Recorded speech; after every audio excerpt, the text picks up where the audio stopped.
अस्सलाम वालेकुम रहमतुल्लाहि व बरकातुहू। जी डियर स्टूडेंट्स, कैसे हैं आप लोग? ठीक है, खैरियत से हैं?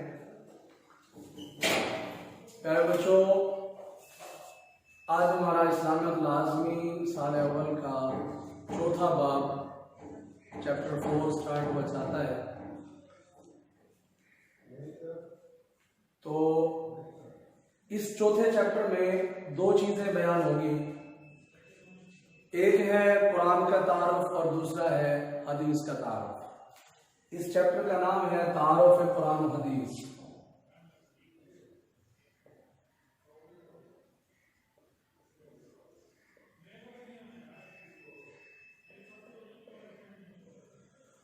तो प्यारे बच्चों, ये चौथा चैप्टर है, इसके अंदर कुरान का तारुफ और हदीस का तारुफ है। तो आज जिस टॉपिक पे हम गुफ्तगू करेंगे वो है तारुफ कुरान। तो तारुफ कुरान में फिर हमने किस चीज को लेना है, चूंकि स्मार्ट सिलेबस भी है। स्मार्ट सिलेबस के हवाला से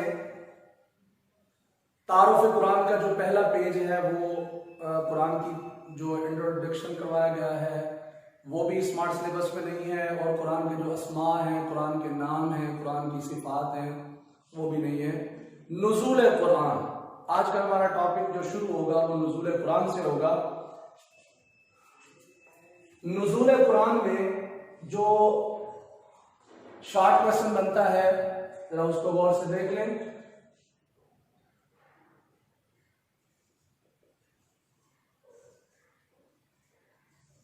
नुज़ूल वही का वाकया लिखे। नुज़ूल वही का वाकया यानी कुरान मजीद जब नाजिल होना शुरू हुआ, किस तरह नाजिल हुआ, आगाज कैसे हुआ। प्यारे बच्चों, जरा बुक पे देखिए।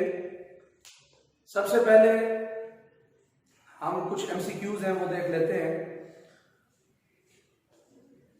नबी पाक सल्लल्लाहु अलैहि वसल्लम की उम्र मुबारक जब 40 बरस की हुई, 40 साल की हुई, तो कुरान मजीद का नुज़ूल शुरू हुआ।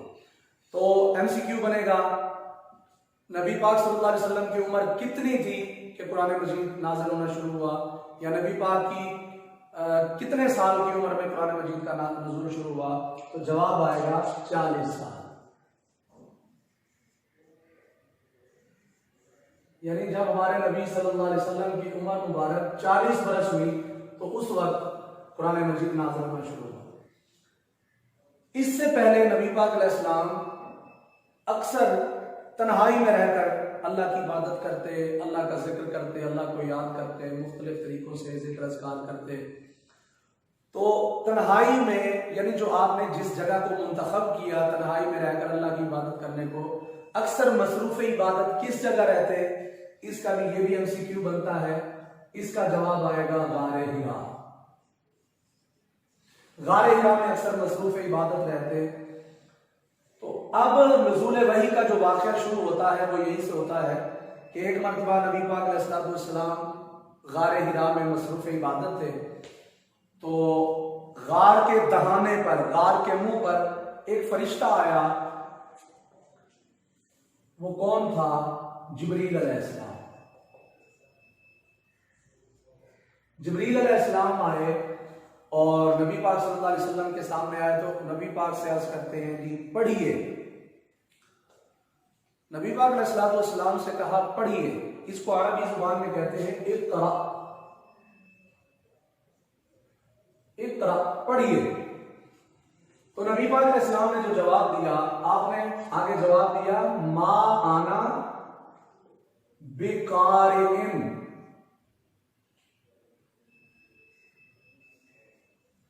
माना बेकारिन। मां का माना होता है नहीं, आना का माना मैं, कारी का माना पढ़ने वाला। जिब्रील कहते हैं इक़रा, पढ़िए। आगे नबी पाक फरमाते हैं माना बेकारिन, मैं पढ़ने वाला नहीं हूं, मैं नहीं पढ़ता। जिब्रील ने यह जुमला 3 बार दोहराया, इक़रा, पढ़िए। नबी पाक ने तीनों बार ही कहा माना बेकारिन, मैं पढ़ने वाला नहीं हूं।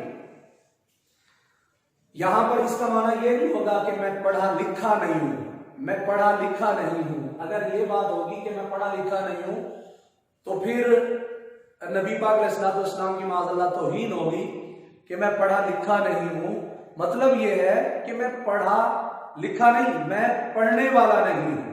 अगर पढ़ा लिखा नहीं हूं, अगर ये कहा जाए तो फिर नबी पाक अलैहिस्सलाम ने ये जो फरमाया इन्नमा बुइस्तु मुअल्लिमा, कि मुझे मुअल्लिम बनाकर भेजा गया। एक नबी जो मुअल्लिम बनकर आया है वो ये कहे कि मैं पढ़ा लिखा नहीं हूं, ये बात समझ में नहीं आती। बहरहाल इस पे गौर कीजिए, जिब्रील ने कहा पढ़िए, नबी पाक ने फरमाया मैं पढ़ने वाला नहीं हूं। तो 3 बार ये जुमला बोला। आखिरकार जिब्रील ने नबी पाक अलैहिस्सलाम को यूं पकड़कर दबाया और फिर कहा इक़रा बिस्मि रब्बिकल्लज़ी खलक़, पढ़िए अपने रब के नाम से जिसने पैदा किया। तो नबी पाक अलैहिस्सलाम ने पढ़ना शुरू कर दिया। फिर इस पर सूरत अलक़ की पहली 5 आयत नाज़िल हुई। इसका जवाब खत्म हुआ। नुज़ूल वही का वाक़या लिखें। अब प्यारे बच्चों एक क्वेश्चन बनता है यहां पे, पहली वही की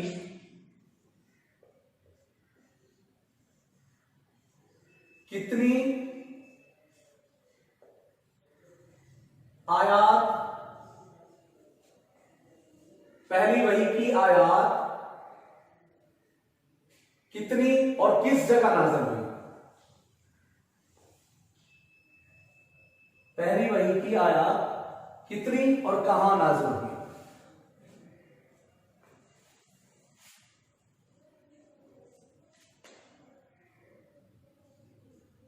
सवाल है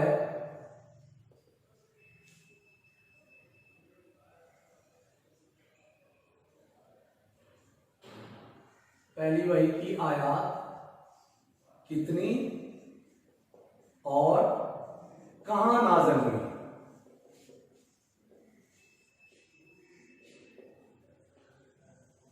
ये वर्डिंग जरा आगे पीछे हो गई।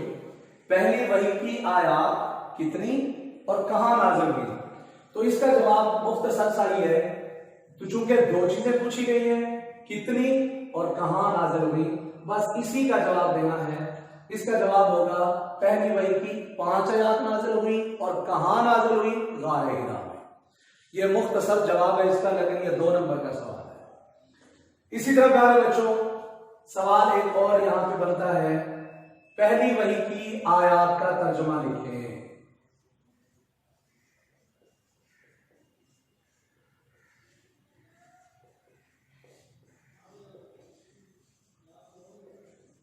पहली वही की आयत का तर्जुमा लिखें।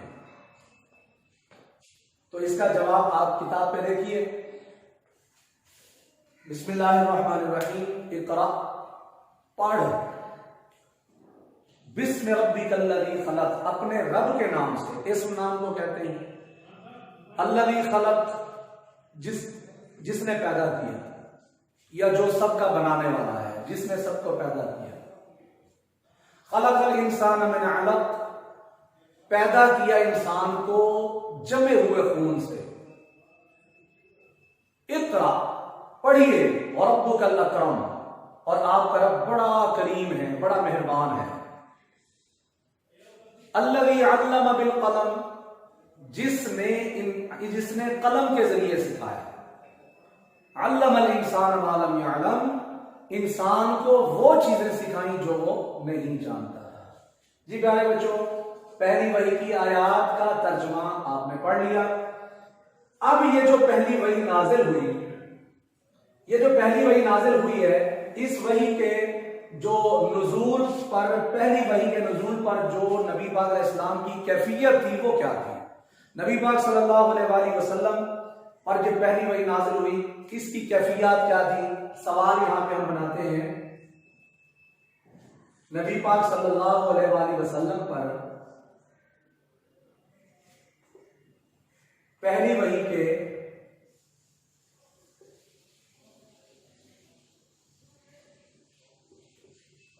असरात लिखे। यानी जब पहली वही नाजिल हुई तो आप पर क्या असरात मुरत्तब हुए? तो इसका जवाब है पहली वही आप पर बोझ साबित हुई, यानी अजीब कैफियत, बोझल साबित हुई। और नबी पाक सल्लल्लाहु अलैहि वसल्लम को कपकपी तारी हो गई, तो नबी पाक अलैहि सलाम सीधे अपने घर तशरीफ ले गए और ये सारा वाकया अपनी ज़ौजा मोहतरमा हज़रत सैयदा खदीजतुल कुबरा सलामुल्लाहि अलैहा को सुनाया। यहां तक इसका जवाब है। तो यहाँ पे एक MCQ बनता है कि नबी पाक अलैहि सलाम पर जब पहली वही नाजिल हुई तो जब आप घर गए तो ये वाकया किस ज़ौजा को सुनाया? तो जवाब आएगा हज़रत खदीजतुल कुबरा।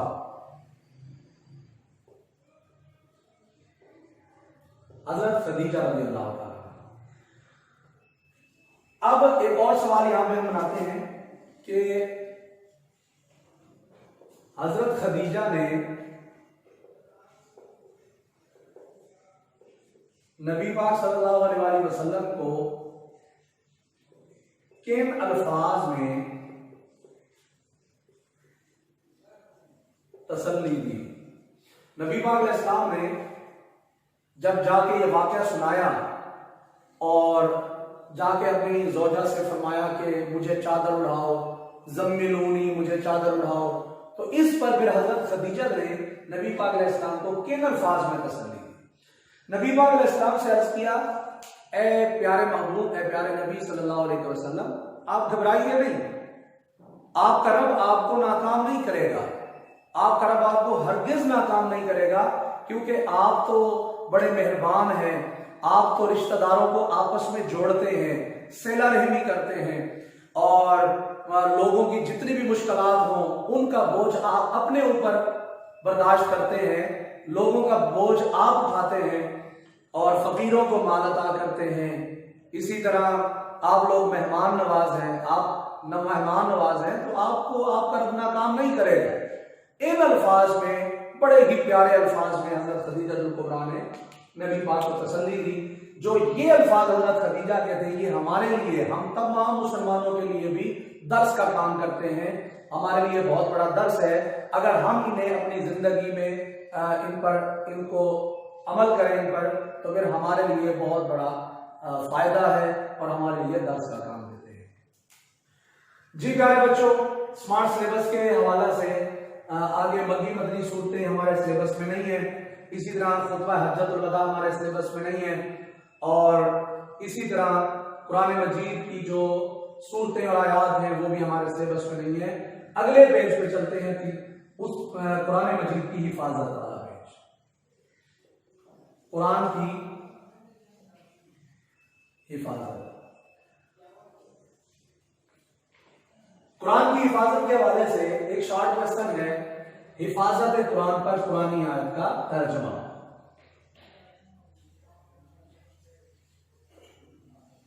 हिफाजत कुरान पर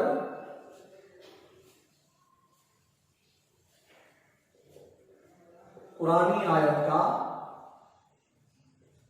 तर्जुमा लिखें। यानी कुरान की हिफाजत पर कोई ऐसी आयत हो जो कुरान में हो, कुरानी आयत का तर्जुमा। कुरान मजीद में कोई ऐसी आयत जिसमें यह बात साबित हो रही हो कि कुरान महफूज है, कुरान मजीद महफूज किताब है, ऐसी आयत का तर्जुमा लिखें। तो प्यारे बच्चों देखिए, इन्ना नहनु नज़्ज़लना ज़िक्रा व इन्ना लहू लहाफ़िज़ून। अल्लाह ताला फरमाता है कि बेशक इस जिक्र को, इस किताब को नाजिल भी हमने किया है और हम ही इसके मुहाफ़िज़ व निगहबान हैं। यह तर्जुमा हो गया। और इसी पर एक क्वेश्चन मजीद हम बनाते हैं, हिफाजत कुरान वाली आयत में कितनी बातें हैं, वजाहत कीजिए। सवाल देखिए,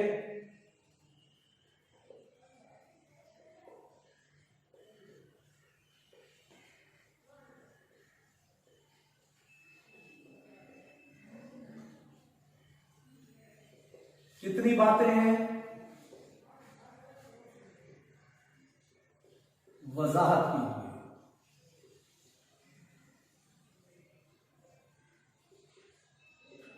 जी प्यारे बच्चों, इसके अंदर तीन चीजें हैं। अल्लाह ताला ने इस आयत में, हिफाजत कुरान वाली आयत में, तीन चीजें जिक्र की हैं। आइए हम देखते हैं अव्वल बात कौन सी है। अव्वल बात यह है, चले मैं यहां पे आयत लिखता हूं, फिर अच्छी तरह समझ आ जाएगा। इन्ना नहनु नज़्ज़लना अज़्ज़िक्रा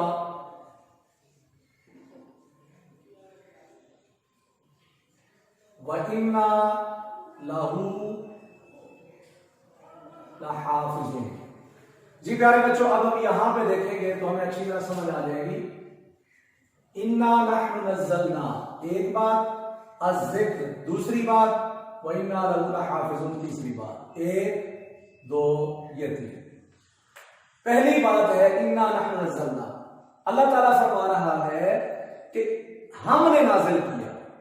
कुरान को नाजिल करने वाला कोई आम इंसान नहीं है। ये जो किताब है जो तो तुम्हारे सामने है लोगों, इस किताब के नाजिल करने वाला, इस किताब का भेजने वाला कोई इंसान नहीं है, कोई मखलूक में से नहीं है, बल्कि खुद खालिक लम यज़ल है।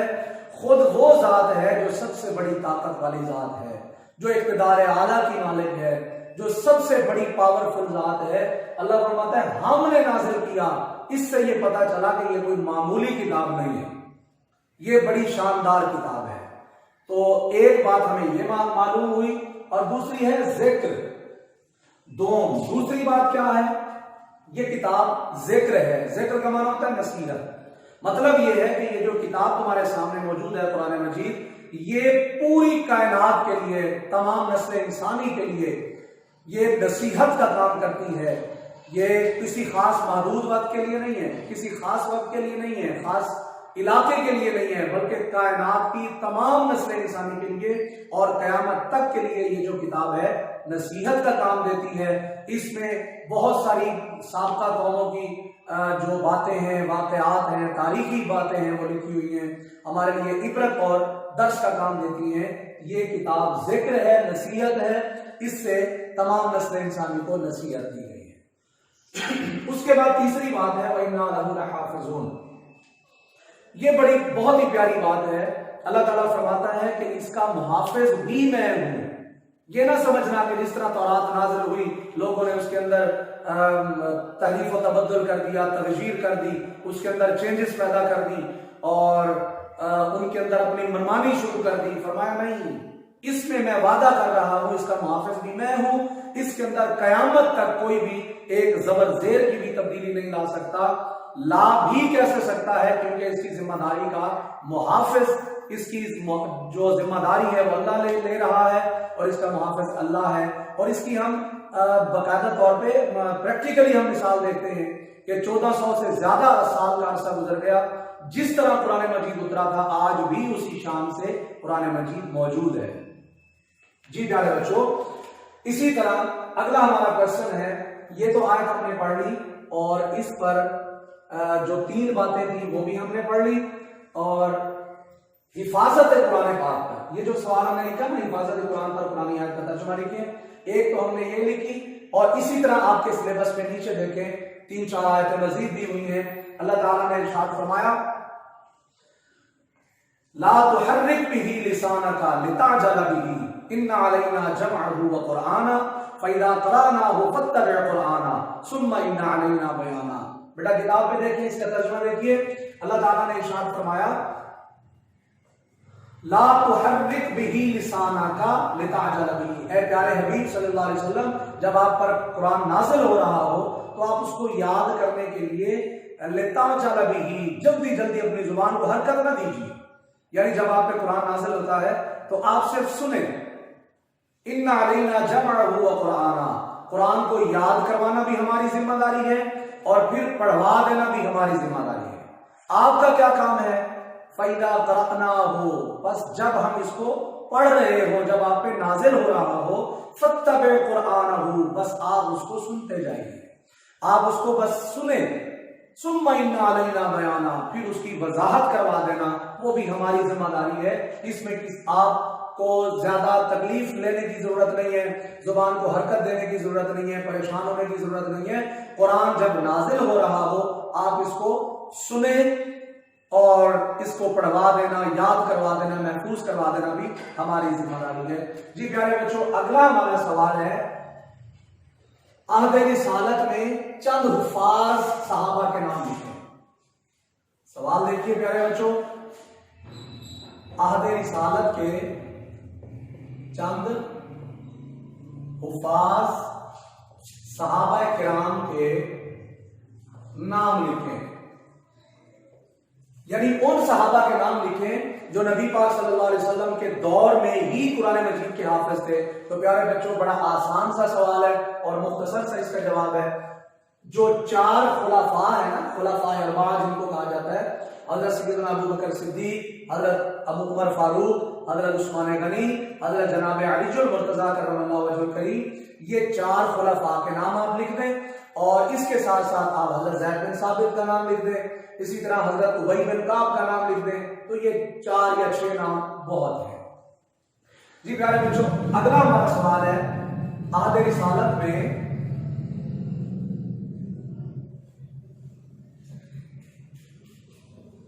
किन अशिया पर कुरान मजीद लिखा जाता था? रसूल सल्लल्लाहु अलैहि वसल्लम के जमाने में किन चीजों पर कुरान मजीद लिखा जाता था? तो प्यारे बच्चों, इसका जवाब बड़ा आसान सा है। इसका जवाब है कि पत्थर की सिलों,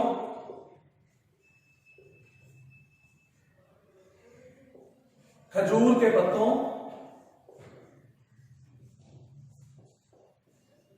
और ऊंट के शाना की हड्डी।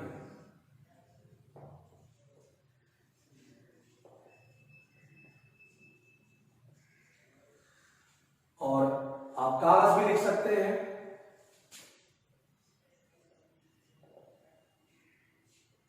कागज पर। तो ये इसका जवाब है। इसके बाद प्यारे बच्चों, कुरान मजीद की तरतीब। कुरान मजीद की तरतीब कैसी है? कुरान मजीद की मौजूदा तरतीब कैसी है? या एक क्वेश्चन बनता है, कुरान की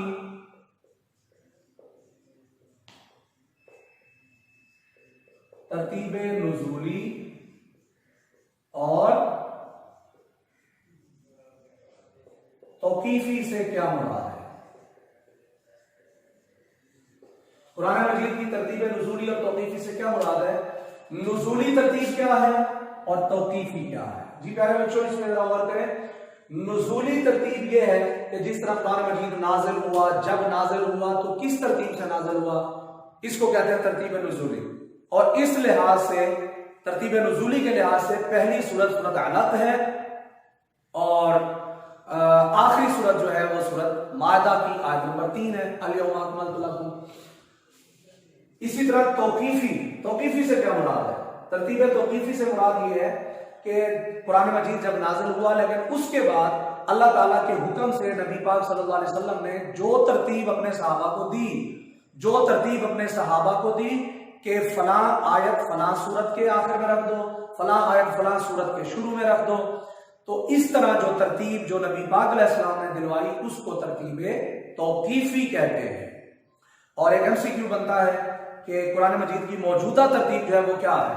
तो इसका जवाब होगा, कुरान मजीद की मौजूदा तरतीब तौकीफी है। ये बात। जी प्यारे बच्चों, ये हो गया। और इसके बाद आज के हमारे टॉपिक का जो आखिरी सवाल है वो है, चंद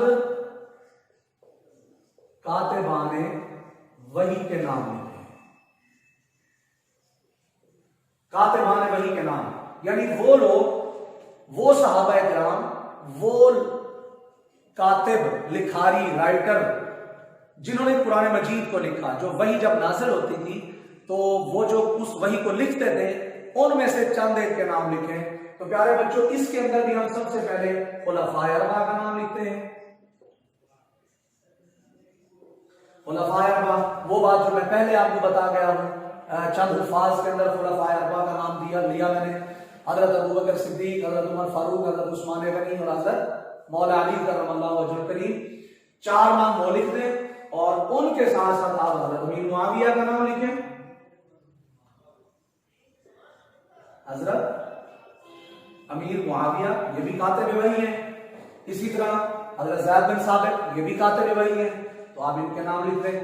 जी प्यारे बच्चों, यहां ये जो पहला सवाल हमने पढ़ा, कुरान मजीद की जो जब नुज़ूल हुआ, यहां एक एमसीक्यू हम मिस कर गए, तो दोबारा मैं आपको बता देता हूं। पहली वही में कितनी आयतें नाज़िल हुई? पहली वही में कितनी आयतें नाज़िल हुई? तो यहां आप लिख सकते हैं 5। इसी तरह पहली वही में कौन सी सूरत नाजिल हुई, तो आप सूरत अलक लिख सकते हैं। जी प्यारे बच्चों, आज का हमारा लेक्चर जो है वो इख्तिताम को पहुंचता है। उम्मीद करता हूं कि आपको आज का ये लेक्चर बहुत अच्छी तरह समझ आया होगा। अल्लाह ताला सबका हामी और नासिर हो, आमीन। अस्सलाम वालेकुम व रहमतुल्लाहि व बरकातुहू।